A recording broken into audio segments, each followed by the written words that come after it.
Astaghfirullah. Alhamdulillahi wassalatu wassalamu ala rasulillah wa ala alihi wa sahbihi wa mawalah wa la hawla wa la quwata illa billahi wa ba'du. Kita lanjutkan kembali kajian kita, masih membahas Jawami'ul Kalim, kalimat-kalimat singkat dari sabda Rasul yang syarat dengan makna. Kita masuk pada poin yang ke-16, bahwa balasan Allah akan disesuaikan dengan jenis perbuatan manusia. Kita baca hadisnya dulu, baru kita jelaskan.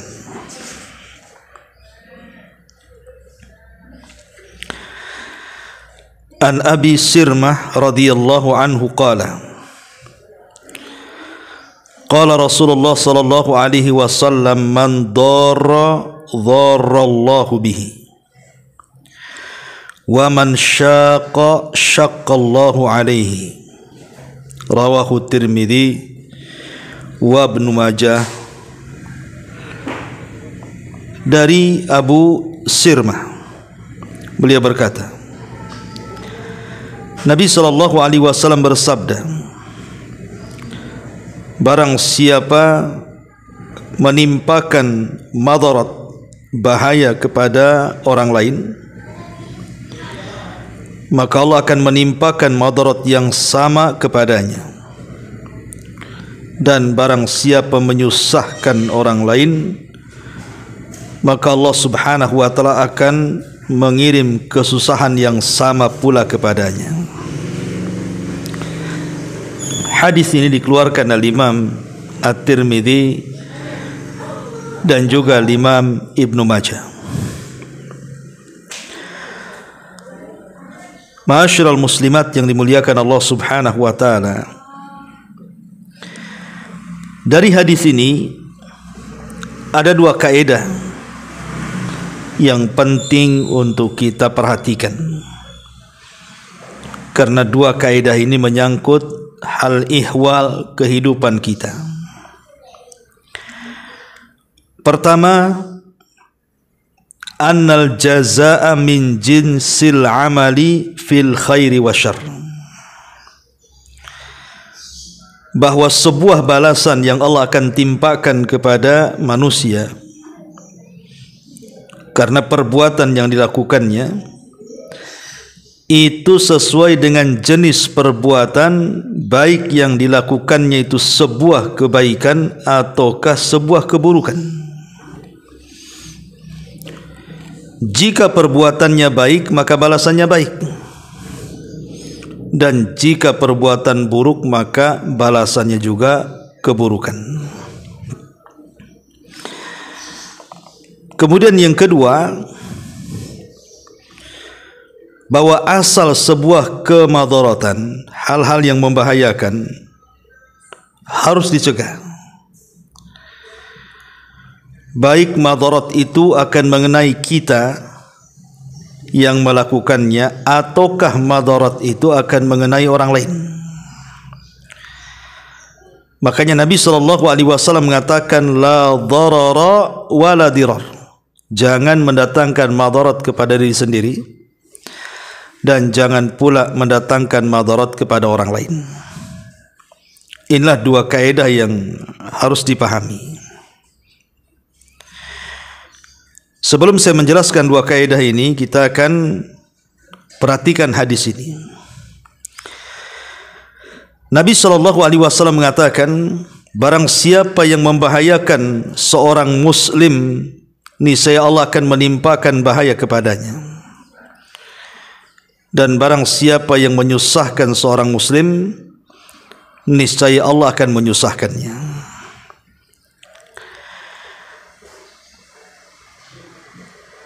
Ada 3 pelajaran penting di sini.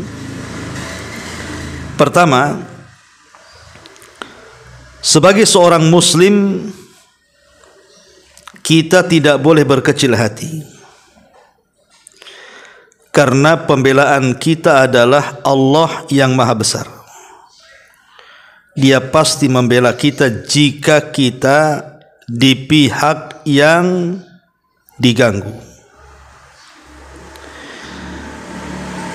Karena ada orang yang kemudian merasa kecil hati apabila dia dizalimi, apabila dia disakiti, seolah-olah dia hidup sendiri, tidak ada yang membelanya. Padahal di sana ada zat yang akan membela kita. Dialah Allah Subhanahu wa taala. Karena di sini Rasul mengatakan, barang siapa yang membahayakan terhadap orang lain, Allah akan datangkan bahaya kepadanya. Sebagaimana barang siapa yang menyusahkan orang, Allah akan datangkan kesusahan kepadanya. Artinya bahwa siapapun dari pihak yang diberikan bahaya oleh orang lain, maka Allah Subhanahu wa taala menjamin akan membelanya. Ini yang pertama. Yang kedua, dalam hubungan bersama, artinya bermasyarakat, hendaklah diambil pilihan-pilihan yang mudah dan juga yang ringan dan tidak menyusahkan.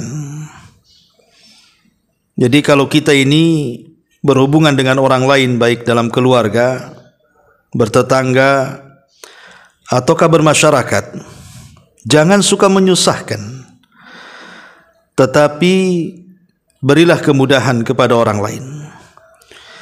Karena siapa yang memberikan kesusahan kepada orang lain, maka Allah akan buat dia susah. Contoh, umpamanya ibu meletakkan sampah sembarangan sehingga bau sampah itu kecium oleh tetangga, atau meletakkan kendaraan parkir asal-asalan padahal ibu punya rumah, diparkir pula di depan pagar tetangga. Atau ibu umpamanya nyetel TV atau apa gitu ya, berisik, bising, sehingga kemudian suaranya sampai ke tetangga. Itu namanya menyusahkan orang, Bu. Jangan pernah menyusahkan orang, nanti Allah akan buat susah kita. Tapi jadilah orang yang memudahkan orang. Kemudian yang ketiga, dari hadis ini pula seluruh ajaran yang dibawa oleh Islam menunjukkan bahwa ajaran Islam itu ajaran kebaikan. Karena Islam sangat membenci hal-hal yang tidak baik, menyakiti orang, membahayakan orang, menyusahkan orang. Islam sangat melarang. Dari sini muncul keindahan Islam. Islam agama indah, membawa kebaikan. Ma'asyiral muslimat yang dimuliakan Allah Subhanahu wa taala. Di sini Nabi SAW mengatakan, man dharra dharallahu bihi. Barang siapa yang memberikan madarat kepada orang lain atau kepada seorang muslim, maka Allah Subhanahu wa taala akan mendatangkan madarat kepadanya. Itulah yang disebut dengan al-jaza min jinsil amal. Bahwa sebuah balasan itu akan disesuaikan dengan perbuatan dia. Lah kalimat dhar ataupun madarat ini mencakup semuanya. Termasuk di dalamnya disebutkan di dalam halaman 58, termasuk di dalamnya adalah mengelabui, menipu, menyembunyikan kekurangan dalam bab muamalah, khususnya dalam bab jual beli. Maka ini termasuk juga memberikan madarat seorang pedagang. Dia menjual kendaraan, kendaraannya itu second, sudah bekas. Dia tidak menunjukkan kekurangan-kekurangan kendaraan itu, malah mengatakan kendaraan itu bagus, tidak ada cacat dan begitu seterusnya. Atau jual baju, atau jual makanan, sebutkan jualan yang kita jual. Jangan sampai kemudian saat dia menjual sesuatu di dalamnya mengelabui manusia, menipu manusia, menyembunyikan aib barang kepada manusia. Maka ini termasuk mendatangkan madarat kepada orang lain, khususnya kepada para pembeli. Tidak boleh, apalagi sampai mengurang-urang takaran, mengurang-urang timbangan, mengurang-urang meteran, curang dalam dagang, dan begitu seterusnya. Maka ini bagian daripada dhirar, mendatangkan bahaya. Termasuk juga dalam sewa menyewa dan seluruh bentuknya. Tidak boleh kemudian seseorang menyewakan sesuatu yang memadaratkan orang lain. Mungkin semacam kos-kosan atau rumah. Rumah itu mau roboh, atau kos-kosan itu sudah pada lapuk gitu ya gentengnya. Kita sewakan sama orang lain, kita tutup-tutupi aibnya. Sekali ada hujan, ada angin, tiba-tiba bocor semua. Ini kan memberikan madarat, tidak boleh. Jelaskan ini kondisi rumah seperti ini, kos-kosan seperti ini. Termasuk juga disebutkan di sini, termasuk juga madarat kepada rekan bisnis atau tetangga. Dengan kata-katanya yang menyakitkan, bersaing dengan cara kotor, saling sikut sikat kanan kiri supaya membuang saingannya. Maka ini termasuk juga mendatangkan madarat. Termasuk dalam hutang piutang, tidak mau membayar, berdusta, banyak alasan, padahal intinya tidak mau bayar tuh. Maka ini juga termasuk memadaratkan, termasuk dalam hal waris. Tidak membagi sesuai dengan faraid. Terkadang yang lain dilebihkan, yang lain dikurangkan, atau sama sekali tidak dapat, atau sekali yang lain berkuasa atas hak waris. Maka ini juga memadaratkan kepada yang lain. Termasuk juga suami kepada istri atau istri kepada suami. Tidak saling memberikan hak masing-masing. Suami tidak memberikan haknya kepada istri ataupun sebaliknya. Atau sampai kemudian melakukan kekerasan, menceraikan tanpa alasan, melakukan kezaliman, dan begitu seterusnya. Ini juga sebuah kemadaratan dalam rumah tangga. Termasuk dalam bab hukum, membayar saksi-saksi palsu, menyogok hakim-hakimnya, dan begitu seterusnya. Maka ini juga termasuk mendatangkan madarat. Dan yang lebih parah adalah menuduh para penguasa, menghasut masyarakat untuk melakukan demonstrasi, dan begitu seterusnya. Ini juga bisa mendatangkan madarat, ya. Dan banyak lagi, ya. Jadi madarat ini bisa ditimbulkan di semua lini dalam kehidupan kita. Lah dalam Islam Nabi SAW melarang, tidak boleh mendatangkan madarat kepada orang lain itu. Karena Rasul mengatakan man darallahu bihi. Barang siapa yang mendatangkan madarat, maka Allah Subhanahu wa taala akan menimpakan madarat kepada orang yang mendatangkan madarat itu. Dan barang siapa yang menyusahkan orang lain, maka Allah akan susahkan dia. Itulah yang disebut dengan al-jaza min jinsil amal. Sebuah balasan itu disesuaikan dengan amalannya. Karena dalam hadis yang lain Nabi SAW menjelaskan, barang siapa yang membuka aib saudaranya, maka Allah akan buka aibnya. Sebagaimana barang siapa yang menutup aibnya saudaranya, maka Allah akan tutup aibnya. Barang siapa yang memudahkan saudaranya, Allah akan mudahkan kehidupannya. Barang siapa yang menolong saudaranya, Allah akan tolong kehidupannya, dan begitu seterusnya. Al-jaza min jinsil amal. Balasan itu disesuaikan dengan amalannya. Kalau amalannya baik, maka balasannya baik. Kalau amalannya buruk, maka balasannya juga buruk. Ma'asyiral muslimat yang dimuliakan Allah Subhanahu wa taala, kalau ada orang berkata, hadis ini kan jelas bahwa Allah tidak akan membiarkan siapapun dari hamba-hambanya yang terzalimi, maka Allah akan membalaskannya.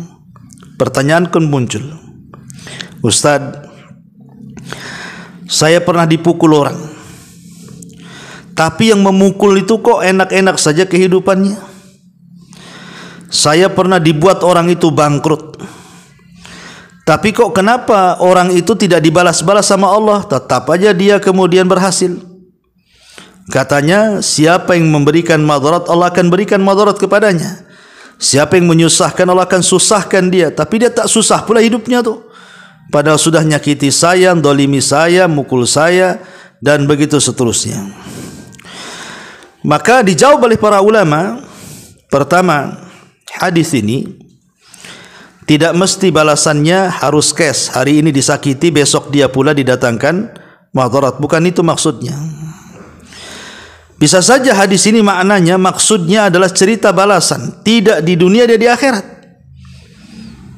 Mungkin di dunia tidak dibalas karena kezalimannya, tapi ingat, Allah Subhanahu wa taala berfirman, "Wala tahsabannallaha ghafilan amma ya'malu zalimun." Jangan kau kira Allah lalai dari perbuatan orang-orang zalim ini. Innama yu'akhiruhum liyaumi tashhasu fihi al-absar. Tapi sengaja Allah akhirkan untuk satu hari kelak pada hari kiamat, di mana mata-mata manusia akan terbelalak karena melihat siksa Allah Azza wa Jalla. Jadi balasan itu tidak mesti di dunia. Ya, bisa saja balasan itu di akhirat, seperti dalam hadis Muflis. Ketika ada orang yang datang menghadap Allah dengan segudang pahala, tetapi sisi lain dia membawa dosa juga segudang, menyakiti orang, mencaci maki orang, membunuh orang, mengambil harta orang. Nanti pada hari kiamat, maka orang-orang yang dizalimi akan datang kepada orang-orang yang menzalimi, mengambil pahalanya. Dan kalau seandainya pahalanya sudah habis, maka dia akan memikul dosa orang. Jadi balasan orang yang menyakiti di dunia itu tidak mesti cash di dunia, boleh jadi sengaja ditangguhkan untuk kelak azab bagi dia di akhirat. Ini yang pertama. Yang kedua, bahwa terkadang orang-orang yang mendolimi itu langsung cash. Balasan dari Allah Subhanahu wa taala, al-jaza min jinsil amal, balasan disesuaikan dengan amalannya, dan itu banyak. Seperti kisah Al-Imam Ibnul Qayyim rahimahullahu taala yang menyebutkan tentang kisah seorang yang zalim di zamannya.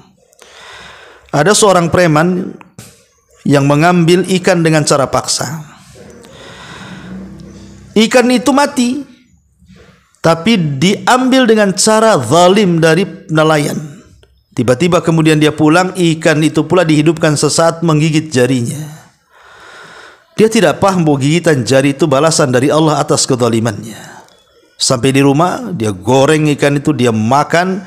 Tengah malam gigitan ikan itu menjadi bisa, membuat sakit demam. Akhirnya dia gemetar dan merasakan sakit yang tidak ada yang tahu kecuali Allah rasa sakitnya.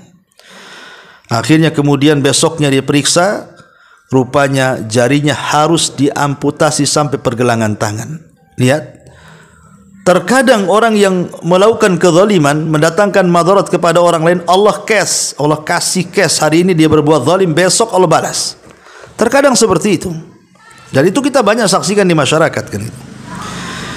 Kemudian yang ketiga, atau boleh jadi dia tidak dibalas dengan hal yang sama.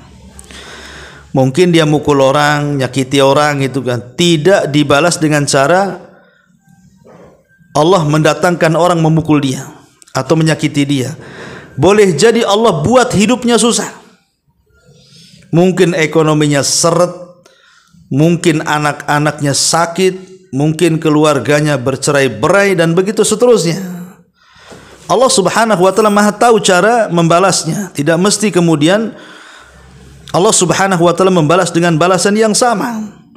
Boleh jadi dengan cara lain kan itu ya. Yang Allah Subhanahu wa taala lebih paham dan lebih tahu cara terbaik bagi orang-orang yang melakukan kezaliman. Ya. Ma'asyiral muslimat yang dimuliakan Allah Subhanahu wa taala. Makanya kemudian di sini Nabi mengatakan, man darallahu bihi wa man syaqa syaqqallahu alaihi. Barang siapa yang memberikan madarat kepada pihak lain, Allah akan menimpakan madarat kepadanya dengan madarat serupa, dan barang siapa yang menyusahkan orang lain, Allah akan susahkan kehidupannya. Ma'asyiral muslimat yang dimuliakan Allah Azza wa Jalla, dari sini juga ada faedah besar. Ingat bahwa Anda para pelaku zalim yang suka menyakiti orang lain dengan lisannya, yang biasa menyakiti orang lain dengan perbuatannya, ingat, jangan merasa aman dari makar Allah. Tidak boleh orang merasa aman dari azab Allah, dari makar Allah Subhanahu wa ta'ala. Karena orang-orang itu kelak akan Allah Subhanahu wa ta'ala azab dengan caranya. Makanya kenapa kemudian Nabi SAW ketika bicara soal doa orang yang dizalimi itu melesat sampai ke awan. Dan Allah Subhanahu wa ta'ala mengatakan, wa bi izzati wa jalali la ansurannahum walau ba'dahin. Demi kemuliaanku akan tolong dia walaupun dalam waktu yang telah ditentukan. Maka ingat bahwa orang-orang yang berbuat zalim itu mereka tidak akan merasa aman. Mereka akan terus diintai oleh Allah Subhanahu wa ta'ala, yang sewaktu-waktu Allah Subhanahu wa ta'ala akan kirimkan azabnya. Maka jadilah muslim yang baik, jangan menjadikan orang lain tersakiti dengan kita, baik dengan lisan kita, baik dengan perbuatan kita, dengan tingkah laku kita, atau apalah namanya. Karena bagaimanapun Allah sudah nyatakan dalam hadis ini, Allah akan membela orang-orang yang terzalimi. Allah yang akan membalaskan semuanya. Ma'asyiral muslimat yang dimuliakan Allah Subhanahu wa ta'ala, karena ada orang yang kemudian masih mengatakan, enak kali dia zalim sama saya ya, kok kehidupannya kok enak-enak sekali. Ingat, bisa saja itu istidraj, Bu. Bisa saja itu sebuah istidraj. Apa istidraj itu? Istidraj itu artinya Allah Subhanahu wa ta'ala memberikan kesenangan di atas maksiatnya, sampai pada waktunya Allah Subhanahu wa ta'ala akan kirim azab kepada dia. Karena bagaimanapun Allah Subhanahu wa ta'ala tidak akan tinggal diam. Wa kadzalika akhdhu rabbika idza akhadhal qura wa hiya zalimatun inna akhdahu alimun syadid. Begitulah Allah kalau sudah mengadab sebuah kaum dan kaum itu berlaku zalim, maka azab Allah, ingat, sangat pedih dan sangat keras. Apalagi orang-orang yang disakiti itu, atau orang-orang yang dizalimi, yang dibuat susah ataupun dibuat madarat itu, adalah orang-orang yang harusnya tidak boleh dizalimi. Karena menzalimi mereka itu membahayakan kita. Seperti siapa? Seperti orang tua. Seorang anak kepada orang tua. Orang tua ini kalau sudah tersakiti kemudian berdoa, maka doanya mustajab.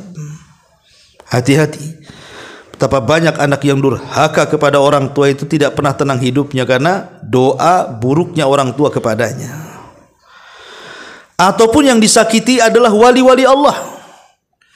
Sebagaimana Nabi SAW mengatakan, man adali waliyan faqad adzantuhu bil harb. Ingat, barang siapa yang menyakiti wali-waliku, maka dia telah mengumandangkan perang melawanku. Tidak boleh kita menyakiti orang-orang saleh, menyakiti orang-orang yang taat kepada Allah Azza wa Jalla, walaupun mungkin dia bukan ustaz, bukan ustazah, tapi zahirnya saleh dan salehah, rajin zikir, baca Quran, rajin ke pengajian, pokoknya dia orang baik. Jangan disakiti. Kalau disakiti sama dengan mengajak perang dengan Allah Subhanahu wa ta'ala. Tidak boleh. Ya. Termasuk juga menyakiti orang-orang lemah, anak-anak yatim, fakir miskin. Itu doa-doa mereka diijabah. Maka kalau sampai kemudian kita menyakiti mereka, maka di sini janji dari Nabi SAW, man darallahu bihi wa man syaqqa syaqqallahu alaihi. Siapa yang mendatangkan madarat, Allah akan berikan madarat yang sama. Barang siapa yang menyusahkan, Allah akan susahkan hidupnya. Maka jangan pernah menyakiti orang lain. Ma'asyiral muslimat yang dimuliakan Allah Subhanahu wa taala, itulah yang disebut, saya katakan dari awal, al jaza min jinsil amal, bahwa balasan itu disesuaikan dengan amalannya. Kemudian poin yang kedua, bahwa madarat sekecil apapun, bahaya sekecil apapun harus ditiadakan. Hal-hal yang bisa membahayakan orang, hal-hal yang bisa menyakiti orang walaupun kecil harus ditiadakan. Karena Rasul mengatakan la dharara wala dirar, tidak boleh mendatangkan madarat kepada diri sendiri ataupun kepada orang lain.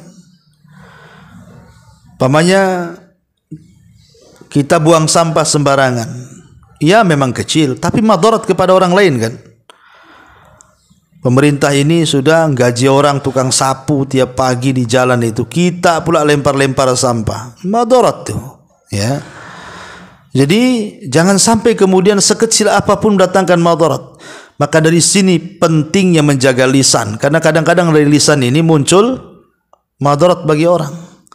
Betapa banyak keluarga cerai-berai gara-gara lisan, teman jadi musuh gara-gara lisan. Ya, di kantor ribut gara-gara lisan, pembunuhan gara-gara lisan, balas dendam gara-gara lisan. Jadi jaga lisan, karena ini hal-hal yang bisa mendatangkan madarat, termasuk perbuatan, akhlak, ya. Karena bagaimanapun sekecil apapun madarat dalam Islam itu harus ditiadakan, dan tidak boleh juga mencegah madarat dengan mendatangkan madarat yang sama. Inilah makna sabda Nabi sallallahu alaihi wasallam, man darra darallahu bihi wa man syaqqa syaqqallahu alaihi. Siapa yang mendatangkan madarat kepada seorang muslim atau kepada orang lain, maka Allah akan datangkan madarat kepadanya. Siapa yang menyusahkan, Allah akan susahkan kehidupannya. Ma'asyiral muslimat yang dimuliakan Allah Azza wa Jalla, karena dulu banyak kisah-kisah di zaman Nabi, ya, di zaman para sahabat, para tabi'in. Ada seseorang yang kemudian dizalimi gara-gara difitnah mengambil tanah orang. Dia bersumpah dia tidak mengambil tanahnya karena itu tanah dia. Tapi kemudian akhirnya dengan kezalimannya, orang yang merampas tanah itu berhasil menguasai tanahnya. Maka orang ini berdoa kepada Allah dan mengatakan, ya Allah, kalau memang dia benar dan saya yang salah, maka hukumlah saya. Tapi kalau saya yang benar, dia yang salah, maka panjangkan umurnya, susahkan kehidupannya, wafatkan dia dalam lubang. Akhirnya menjadi sebuah kenyataan. Orang yang didoakan itu tiga-tiganya jadi kenyataan. Ya, karena al jaza min jinsil amal. Ya. Pamannya kita sebagai orang tua disakiti anak-anak kita, kita tidak boleh langsung menyalahkan anak kita. Coba ngaca sedikit. Waktu orang tua kita hidup, kita sudah berbuat baik kepada mereka, ataukah justru menyakiti mereka? Karena ada hadis yang mengatakan, tabarru aba'akum tabarrukum abna'ukum. Perbaiki hubunganmu dengan kedua orang tuamu, nanti anakmu akan berbuat baik kepadamu. Terkadang kesalahan anak kita kepada kita sebagai orang tua itu karena kesalahan kita tidak berbakti kepada orang tua kita. Makanya Allah perlakukan yang sama supaya kita menyadari begitulah orang tua yang kita sakiti rasanya sebagaimana kita disakiti oleh anak kita. Itulah yang disebut dengan al jaza min jinsil amal namanya. Balasan itu disesuaikan dengan amalannya. Baik amalan itu baik ataukah buruk. Tapi kalau amalannya itu baik, ya, Allah akan balas itu. Betapa banyak orang-orang yang secara akhlak baik di masyarakat, baik dengan tetangga, senyum, suka ngasih hadiah, tidak buat onar. Akhirnya apa? Manusia suka dengan dia kan? Satu kampung suka dengan dia, bahkan memujinya, bahkan terkadang menyebut-nyebut kebaikannya. Ya, karena al jaza min jinsil amal. Kebaikan itu disesuaikan dengan amalannya. Siapa yang mendatangkan kebaikan, Allah akan perbaiki dia. Tapi siapa yang mendatangkan kesusahan, Allah akan susahkan hidupnya. Ma'asyiral muslimat yang dimuliakan Allah Azza wa Jalla. Jadi kaedah ini penting sekali. Kaedah ini penting sekali, bahwa al jaza'u min jinsil amal. Balasan Allah itu disesuaikan dengan amal perbuatannya. Maka perhatikan lisan kita, Jangan sampai menyusahkan dan menyakiti orang. Perhatikan perbuatan kita, jangan sampai perbuatan kita menyakiti dan menyusahkan orang, karena siapapun yang menyakiti maka akan disakiti. Itu yang disebut kama tadinu tudan. Sebagaimana engkau berbuat, maka Allah akan kirim orang yang berbuat yang sama kepadamu.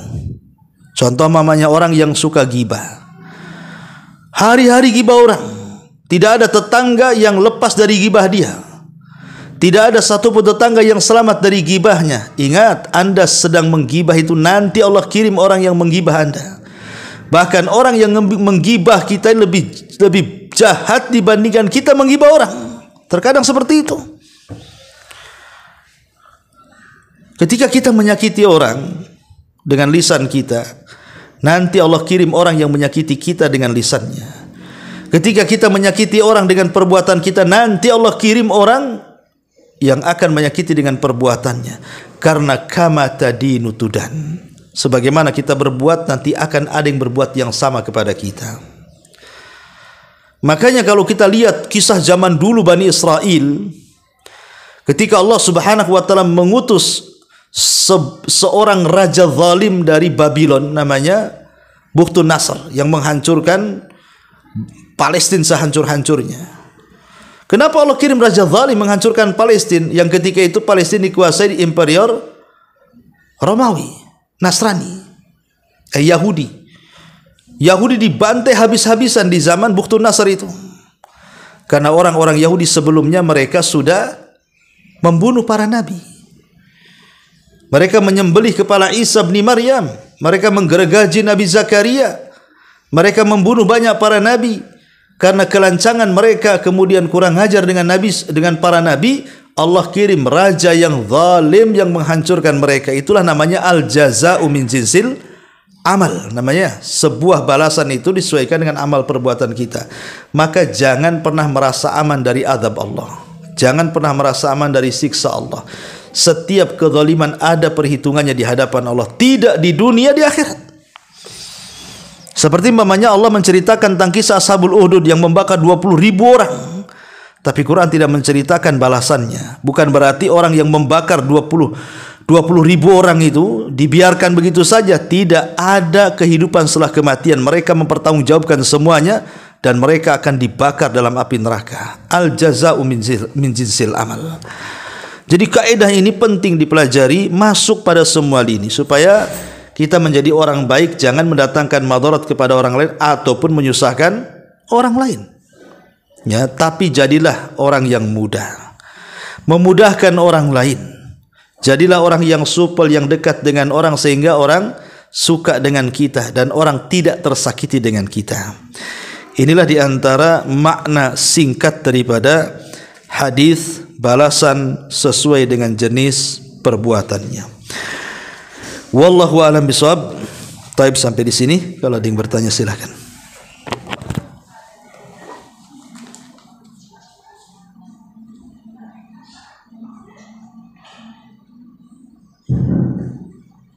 Assalamualaikum warahmatullahi wabarakatuh. Ya, waalaikumsalam. Ustaz, mau nanya Ustaz. Ya.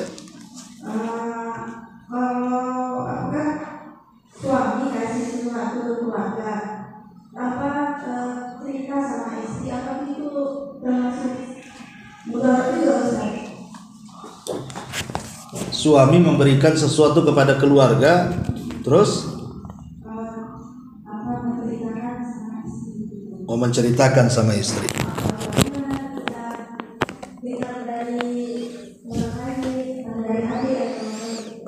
Iya. Ya, alhamdulillah. Seorang suami membantu keluarganya, apalagi yang dibantu adalah orang tuanya umpamanya. Itu sebuah kebaikan, harus didorong. Karena hak seorang suami kepada orang tua kan lebih dibandingkan hak seorang suami kepada anak dan istrinya kan. Jadi istri harus mendorong, jangan menghalang-halangi suami untuk membantu orang tua. Itu sama dengan menghalang-halangi rizki masuk ke rumah. Justru ketika kemudian istri mendorong suami untuk membantu orang tuanya itu, ibu sedang membuka pintu rizki kepada keluarga. Nanti rizkinya dimudahkan tuh. Tapi kalau sebaliknya ibu larang-larang, maka itu sama dengan menutup pintu rizki dalam keluarga. Hidupnya tidak akan tenang dan tidak akan aman. Kalau umpamanya suami menceritakan sama istri, membantu orang tuanya dan itu berlebihan, seperti umpamanya jor-joran bantu orang tuanya sampai menelantarkan anak istrinya, ya tentu tak boleh. Ya, bagaimanapun harus dibagi gitu ya. Dia punya hak kepada orang tua, dia pun punya hak kepada anak dan istrinya. Tapi kalau dia membantu orang lain, atau apalagi orang tuanya atau keluarganya, tidak memadaratkan ekonomi keluarga, ya biasa-biasa saja, rumah biasa, makan biasa, ya maksudnya nggak ada pengaruh gitu ya. Nah, lalu apa yang membuat madarat? Ini kan nggak ada yang membuat madarat. Maka saya kira suami menceritakan berbuat baik kepada kedua orang tuanya itu sebuah hal yang baik. Tinggal ibu kemudian kasih semangat saja, disuruh terus membantu, tapi jangan lupakan keluarga. Jangan sampai kemudian melupakan keluarga. Karena ada seorang suami itu saking cintanya dengan orang tua gitu ya, jor-joran sama orang tuanya, nggak mempedulikan anak istrinya, ini pun salah. Nggak boleh kayak gitu. Ya tetap harus seimbang kan gitu. Dia tetap mengutamakan orang tua, tapi juga tidak mengindahkan, tidak melantarkan anak dan istrinya. Adapun kalau suami menceritakan kebaikan dia kepada keluarganya, saya kira tidak ada masalah. Apa yang jadi masalah? Ya, wallahu a'lam.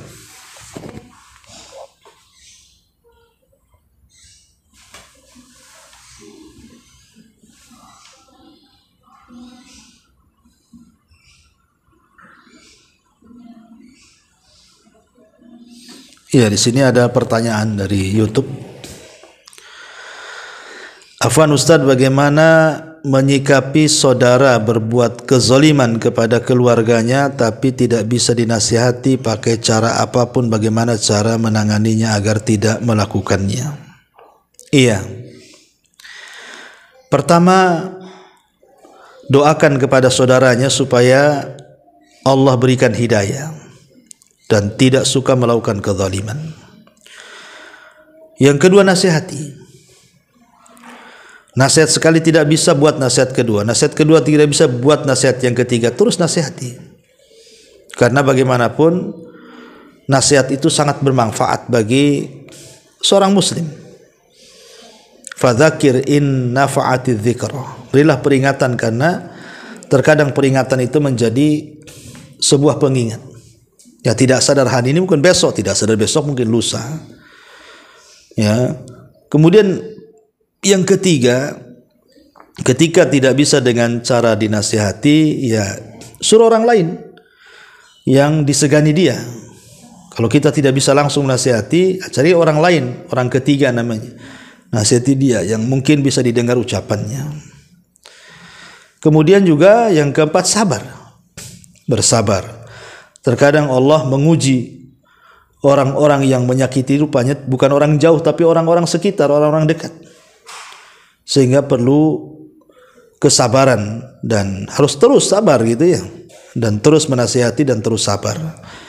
Mendoakan supaya dan menasihati supaya dia sadar, kembalikan semuanya kepada Allah Subhanahu wa taala. Wallahu a'lam.